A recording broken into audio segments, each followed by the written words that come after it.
മട്ടന്നൂരിൽ വിതരണം ചെയ്യാൻ വേണ്ടി കൊണ്ടുപോവുകയായിരുന്ന നിരോധിത പ്ലാസ്റ്റിക് ഉൽപ്പന്നങ്ങൾ പിടികൂടി. ജില്ലാ എൻഫോഴ്സ്മെന്റ് സ്ക്വാഡും മട്ടന്നൂർ നഗരസഭ ആരോഗ്യ വിഭാഗവും ചേർന്നാണ് പരിശോധന നടത്തിയത്. നിയമലംഘനം രണ്ടാം തവണ ആയതിനാൽ 25,000 രൂപ ഫൈൻ ചുമത്താനാണ് തീരുമാനം.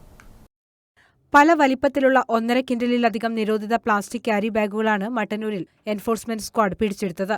ഉരുവച്ചാൽ മുതൽ വാഹനം സ്ക്വാഡിന്റെ നിരീക്ഷണത്തിലായിരുന്നു. ക്യാരി ബാഗ് കവറുകൾക്ക് പുറത്ത് തെറ്റിദ്ധരിപ്പിക്കാൻ വേണ്ടി HM കവറെന്ന് രേഖപ്പെടുത്തിയതായും സ്ക്വാഡ് കണ്ടെത്തി. ഇരിട്ടി, പേരാവൂർ എന്നിവിടങ്ങളിലേക്ക് വിതരണം ചെയ്യാനുള്ള പ്ലാസ്റ്റിക് ഉൽപ്പന്നങ്ങളാണ് വാഹനത്തിൽ നിന്ന് കണ്ടെടുത്തത്. വടകരയിലെ ഒരു സ്ഥാപനത്തിന്റെ വാഹനത്തിൽ നിന്നുമാണ് നിരോധിത ഉൽപ്പന്നങ്ങൾ എൻഫോഴ്സ്മെന്റ് സ്ക്വാഡ് പിടികൂടിയത്. ഇതേ വാഹനത്തിൽ നിന്നും രണ്ടാം തവണയാണ് പ്ലാസ്റ്റിക് പിടിച്ചെടുക്കുന്നത്. നിയമലംഘനം രണ്ടാം തവണയായതിനാൽ 25,000 രൂപ പിഴ ചുമത്തി നടപടികൾ സ്വീകരിക്കാൻ തദ്ദേശ സ്വയംഭരണ വകുപ്പിന്റെ ജില്ലാ എൻഫോഴ്സ്മെന്റ് സ്ക്വാഡ് മട്ടന്നൂർ നഗരസഭയ്ക്ക് നിർദ്ദേശം നൽകി.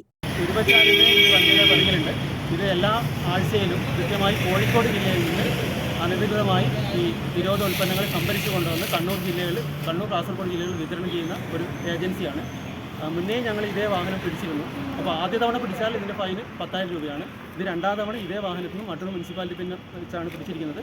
അപ്പോൾ ഇതിൻ്റെ ഫൈൻ 25,000 രൂപയാണ്. ഈ സാധനങ്ങൾ മുഴുവൻ ഏകദേശം 250 കിലോയുള്ള സാധനങ്ങളാണ് ക്യാരി ബാഗ് പിടിച്ചിരിക്കുന്നത്. ഇവരുടെ ഇൻവോയ്സിലൊന്നും ക്യാരി ബാഗിന് എഴുതാതെ മറ്റ് പേരുകൾ HM കവറെന്നൊക്കെ എഴുതിയിട്ടാണ് ഇവർ ഇത് സാധനം കടത്തുന്നത്.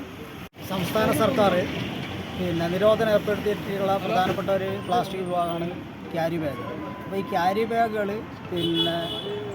രഹസ്യമായി പല സ്ഥാപനങ്ങളിലും എത്തിച്ചു കൊടുക്കുന്ന ഏജൻസികൾ ഇപ്പോൾ വളരെ സജീവമായിട്ട് രംഗത്തുണ്ട്. മിക്കവാറും എനിക്ക് ഗ്രാമപഞ്ചായത്തുകൾ കേന്ദ്രീകരിച്ചുകൊണ്ടോ അതല്ലെങ്കിൽ മലയോര മേഖലകൾ കേന്ദ്രീകരിച്ചുകൊണ്ടാണ് കൂടുതൽ ഇത്തരത്തിലുള്ള ക്യാരി ബാഗുകൾ ഇപ്പോൾ വിതരണം നടത്തുന്നത്.